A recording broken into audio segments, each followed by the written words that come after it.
इस वीडियो में समझने की कोशिश करेंगे कि क्या कंगना के साथ भाजपा की सांसद बनते ही एक बड़ा खेल हो गया है। क्या कंगना के साथ एक घिनौना खेल खेला जा रहा है। क्या कंगना बुरी तरह फंस चुकी हैं। क्या कंगना की फिल्म इमरजेंसी अब लंबे समय तक अटकी रहेगी। क्या है ये पूरा मामला, ये समझाने के लिए आपको ये बताना जरूरी हो जाता है कि कल के दिन कोर्ट में क्या हुआ। देखिए, जब बॉम्बे हाई कोर्ट में सुनवाई चल रही थी इमरजेंसी की रिलीज पर लगी रोक को लेकर, तो उसमें कई सारी बड़ी बातें कही गईं।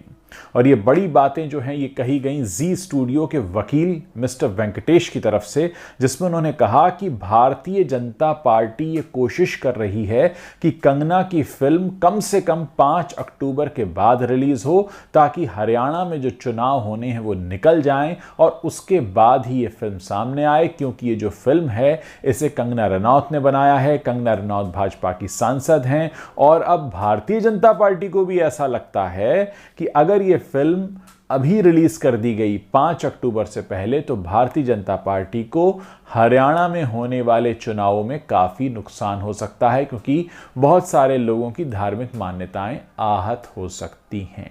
अब आप समझिए ये पूरा मामला है क्या। जिस वक्त कंगना ने ये फिल्म बनाई थी उस वक्त कंगना भाजपा सांसद नहीं थी। हालांकि उनकी पिचिंग चल रही थी, वो अपने आप को भाजपा की तरफ आकर्षित हैं ऐसा दिखा रही थी। और ऐसा माना जाता है कि इस फिल्म को बनाने का एक मकसद भी ये रहा होगा कि ताकि बीजेपी की सामने उनकी एक अच्छी इमेज बने, क्योंकि भाजपा में वो जाने की तैयारी कर रही थी। और उसी वक्त अगर वो एक ऐसी फिल्म बनाती हैं जिसमें इंदिरा गांधी को एक खलनायिका के तौर पर दिखाया जाए, तो जाहिर है बीजेपी में उनके नंबर बढ़ जाएंगे। लेकिन उस वक्त कंगना का मार्केट बड़ा खराब चल रहा था। उनकी जो पिछली रिलीज थी तेजस, उसे तो कुछ ही दिनों में उतारना पड़ा था, क्योंकि उसे कोई देखने नहीं आ रहा था। कंगना का मार्केट पिछले 7 से 8 सालों से खराब चल रहा है। कंगना की कोई फिल्म चल नहीं रही और यही वजह है कि वो राजनीति की तरफ लगातार अपनी पींगें बढ़ा रही थी, जिसमें वो कामयाब भी हुई। लेकिन जैसे ही उनकी ये फिल्म अटकती है इमरजेंसी, तब उन्हें समझ में आता है कि पूरा खेल क्या हुआ है। राजनीति की ये क्रूरता है कि राजनीति में कोई किसी का नहीं होता। राजनीति में ऐसा लग रहा था कि कंगना जो है वो भारतीय जनता पार्टी का इस्तेमाल करेंगी ताकि अपने रिटायरमेंट की पूरी प्लानिंग कर लें। फिल्म चल नहीं रही है तो अपने गृह नगर मंडी से वो सांसद बन जाएं और उसके बाद उनका रिटायरमेंट का प्लान फुल प्रूफ था। लेकिन ये सारा मामला उल्टा उस वक्त पड़ गया जब उनकी एक फिल्म इमरजेंसी, जो खुद उन्होंने ही रोकी हुई थी रिलीज से, क्योंकि उनका मार्केट खराब चल रहा था, इसलिए वो इस फिल्म को 2 बार टाल चुकी थी। तीसरी बार उन्होंने सोचा कि अब तो सांसद बन गई, अब इसको रिलीज करते हैं। लेकिन मामला यहीं फंस गया। अब सोचिए, जी स्टूडियो जो खुद उनके साथ इस फिल्म को बनाता रहा, यानी इस फिल्म का सह निर्माता है, को प्रोड्यूसर है, उसी के वकील अदालत में खड़े होकर यह कह रहे हैं कि भारतीय जनता पार्टी इस फिल्म को रिलीज से रोक रही है। अब सोचिए, भारतीय जनता पार्टी से तो खुद सांसद हैं कंगना। यहां अदालत में इस बात पर भी बहस हुई कि अगर कंगना विपक्षी दल की सांसद होती और ये आरोप लगता सरकार पर कि सरकार जो है इस फिल्म को रिलीज से रोक रही है, तो शायद कुछ समझा भी जा सकता था। लेकिन यहां तो मामला ही पूरा उल्टा है। यहां तो सरकार भाजपा की है और भाजपा से ही सांसद हैं कंगना रनौत, और उन्हीं की फिल्म को रोके जाने का आरोप लगा रहे हैं उन्हीं की फिल्म के सह निर्माता। यानी यहां तो पार्टी खुद पर ही आरोप लगा रही है। भाजपा की सांसद हैं कंगना और भाजपा पर ही लग रहे हैं आरोप कि उनकी फिल्म को रोका जा रहा है। दोस्तों, पूरा खेल अगर आप समझेंगे तो यह है कि कंगना ने भाजपा की तरफ अपनी पींगें बढ़ाने के लिए, जब किसान आंदोलन हो रहा था तो किसान आंदोलन के विरोध में कई सारी अनाप शनाप बातें कहीं, कई सारे अनाप शनाप बयान दिए, जिसका खामियाजा उन्हें बार बार भुगतना पड़ा।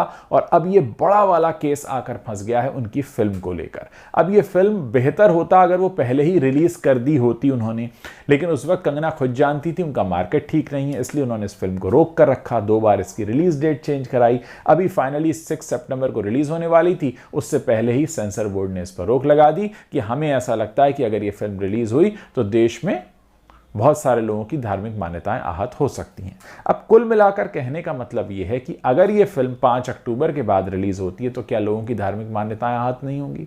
तो क्या भारतीय जनता पार्टी सिर्फ और सिर्फ हरियाणा के चुनाव में जीत हासिल करने के लिए ही इस फिल्म को पीछे की तरफ धकेल रही है ताकि हरियाणा चुनाव निकल जाए, उसके बाद इस फिल्म को रिलीज किया जाए?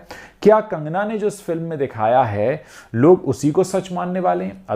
माननीय अदालत ने इस बात पर भी ध्यान दिया। उन्होंने ये कहा कि लोग तो इतने भोले हैं नहीं कि जो फिल्म में दिखाया जाए उसे सब सच मान लें, तो आप इस तरह की बातें क्यों कर रहे हैं? लेकिन यहाँ पे पूरा मामला यह है कि इस पूरे मामले में कोई दूसरी पार्टी है ही नहीं। भारतीय जनता पार्टी की ही सरकार है, भारतीय जनता पार्टी की ही सांसद हैं कंगना रनौत, उन्होंने ही ये फिल्म बनाई है और उन्हीं के को प्रोड्यूसर के वकील अदालत में खड़े होकर यह कह रहे हैं कि हमारी फिल्म को भारतीय जनता पार्टी की जो सरकार है वो रिलीज होने से रोक रही है क्योंकि चुनाव का मामला है। अब आप सोचिए कि एक तरफ कंगना की यह कोशिश थी कि वो भारतीय जनता पार्टी को इस्तेमाल करके अपना रिटायरमेंट प्लान फुल प्रूफ कर लेंगी, लेकिन यहां तो यही उनके गले की फांस बन गया है। और एक और बात मैं आपको यहां समझा दूं कि किसी भी फिल्म का बज़ बनाना बड़ा मुश्किल होता है। उसका जब टेम्पो बना हुआ होता है, अगर उसी समय वो फिल्म आ जाए जिस वक्त उसके बारे में लोग बात करें तब तो फिल्म चल जाती है। और अगर कोई फिल्म बार बार रिलीज डेट पर आए और फिर रिलीज ना हो, फिर होने वाली है, फिर नहीं हुई, फिर होने वाली है, फिर नहीं हुई, तो उसका टेम्पो बिगड़ जाता है। लोग उसमें फिर जाने में दिलचस्पी नहीं दिखाते हैं। फिल्म जो है इसका एक मोमेंटो क्रिएट होता है कि हाँ भाई अब जो है पूरा मामला बना हुआ है, एकदम गर्म है लोहा, मार हथौड़ा वाली बात होती है कि इस समय पब्लिक एक्साइटेड है सिनेमा को देखने के लिए,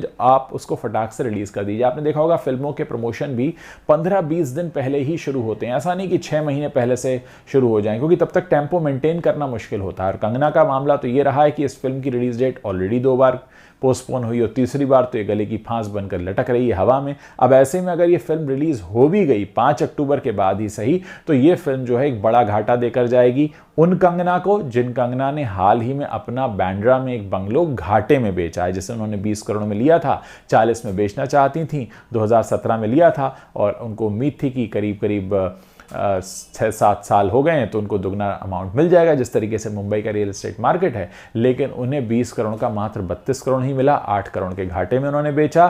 फिर उन्होंने 1.5 करोड़ रुपए में एक छोटा सा ऑफिस लिया है, भारत भाग्य विधाता नाम की अगली फिल्म भी अनाउंस कर दी है। इधर ये फिल्म अटकी हुई है। अब अगर फिल्मी पंडितों की माने तो उनका यह कहना है कि अगर ये फिल्म अब रिलीज होती भी है तो फॉरगेट अबाउट कि इसका सब्जेक्ट क्या है और इसकी ट्रीटमेंट कैसी है, हो सकता है कि इस फिल्म को देखने ज्यादा दर्शक ना पहुंचे क्योंकि इसका जो टेम्पो था वो अब टूट चुका है। अब लोगों में वो उत्साह नहीं है इस फिल्म को देखने का, क्योंकि इस फिल्म को लेकर इतनी बार रिलीज डेट तक आना और फिर उसका कैंसिल होना हो चुका है, पोस्टपोन होना, कि अब लोगों के अंदर वो उत्साह नहीं है। और सबसे बड़ी बात यह है कि जिस पार्टी से सांसद हैं कंगना रनौत, उसी पार्टी पर उन्हीं के को प्रोड्यूसर लगा रहे हैं आरोप। यानी इसमें कंगना की मंशा भी शामिल है, क्योंकि इसमें पार्टी तो कंगना भी है, फिल्म तो कंगना की है, फिल्म को डायरेक्ट तो कंगना ने किया है, इमरजेंसी को प्रमोट तो कंगना की फिल्म के तौर पर किया जा रहा है। तो क्या कंगना खुद ही आरोप लगा रही हैं अपनी ही पार्टी पर कि उनकी पार्टी उनकी फिल्म को रोक रही है? ये बड़ा सवाल है और आने वाले समय में हो सकता है इसका राजनीतिक खामियाजा भी कंगना रनौत को भुगतना पड़े, क्योंकि अगर आप अपनी ही पार्टी पर ऐसा आरोप लगाते हैं तो पार्टी तो आपसे सवाल करेगी ही। और वैसे भी कंगना की पहले भी फटकार लग चुकी है किसान आंदोलन पर, जो उन्होंने बढ़ चढ़कर बयान दिए थे। तो दोस्तों इस वक्त मामला काफी उलझा हुआ है। आपको क्या लगता है, आप इस पर अपनी क्या राय रखते हैं? मेरे इस वीडियो के नीचे जो कॉमेंट सेक्शन है उसमें लिखना मत भूलिएगा। मुझे इंतजार रहेगा आप लोगों के कॉमेंट्स पढ़ने का।